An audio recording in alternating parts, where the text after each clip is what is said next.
السلام علیکم، میرا نام عابد بیلی ہے، اقام کراچی والا، اور آج میں آپ تمام پاکستانیوں سے ایک بات کرنا چاہ رہا ہوں۔ پچھلے 2 ہفتے سے پاکستان میں ایک چیز چل رہی ہے، آئینی ترامیم، اور اس آئینی ترامیم کے حوالے سے ہم نے جو ایک ڈرامہ دیکھا کہ کس طریقے سے یہ جو پیپلز پارٹی، مسلم لیگ نون کے جو لوگ ہیں، یہ کس طرح سے فضل الرحمان کے پاس ان کا آنا جانا لگ رہا تھا، پھر دوسرے ممبران کے ساتھ ان کی میٹنگز چل رہی تھی، اور ان کا پورا فوکس ہے جو کہ پچھلے 2.5 سال سے ان کا فوکس تو یہی ہے کہ ہم نے اپنے آپ کو کس طرح بچانا ہے، ہمارے کیسز کس طرح ختم کرنے۔ لیکن یہ جو اسپیسیفکلی آئینی ترامیم ہے، ان کو لے کے میں ایک چیز سوچ رہا تھا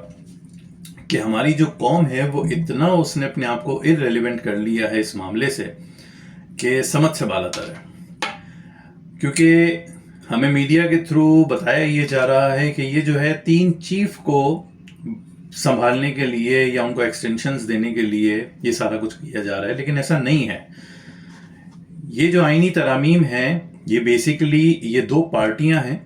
اور ان 2 پارٹیوں کو اپنا فیوچر بچانا ہے، کیونکہ یہ جو عمران خان صاحب نے کر چھوڑا ہے اس پچھلے الیکشن میں اور اس سے پچھلے الیکشن میں، کہ عوام نے جس طرح سے ووٹ دیا تو ان کو سمجھ آ گئی ہے کہ اب اگلی دفعہ ان کو الیکشن نہیں جیتنے دینا اس قوم نے۔ مریم نواز آلریڈی ریڈی بیٹھی ہیں وزیر اعظم بننے کے لیے، بلاول بھٹو تیار بیٹھے ہیں وزیر اعظم بننے کے لیے، اس کے بعد آصفہ بھٹو تیار ہیں، پھر جنید صفدر تیار ہیں۔ تو یہ سارا جو گیم ہے وہ بڑا کلیئر ہے کہ انہوں نے ہی حکومت میں رہنا ہے، دوسرے نہ آ سکے۔ تو یہ صرف 3 چیف کے مسئلے نہیں ہیں، یہ مسئلہ ہے کہ ان 2 پارٹیوں کو کیسے مستقل طور پہ حکمرانی میں رکھنا ہے، اور یہ نہ کسی پارٹی کو سمجھ میں آ رہا ہے۔ جو ان کے بینیفیشریز ان کے ساتھ بیٹھے ہیں ان کو تو کوئی مسئلہ ہی نہیں، وہ تو ملائی مکھن کھا رہے ہیں آرام سے، وہ جب کہیں گے جہاں کہیں گے ان کو ووٹ دے دیں گے وہ۔ لیکن یہ صرف پی ٹی آئی کا مسئلہ نہیں ہے،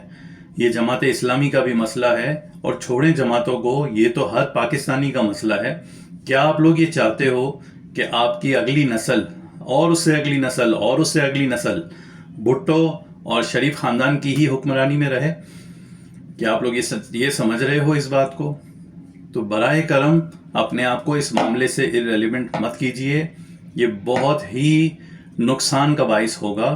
جیسے ہماری دوسری جنریشن نے جو نقصان کیا ہمارے ساتھ، ہم تو تیسری جنریشن میں اور اب ہماری چوتھی جنریشن ہے، کہ وہ ووٹ دینے نہیں جاتے تھے۔ یہ عمران خان کے شعور کے بعد جس طرح قوم نکلی اور انہوں نے ووٹ دینا کم از کم شروع کر دیا، تو یہ اگر پہلے ہوتا نا تو یہ 2 حکمران 2 خاندان نہ آتے، چاہے کوئی بھی لے آتا، لیکن ان کو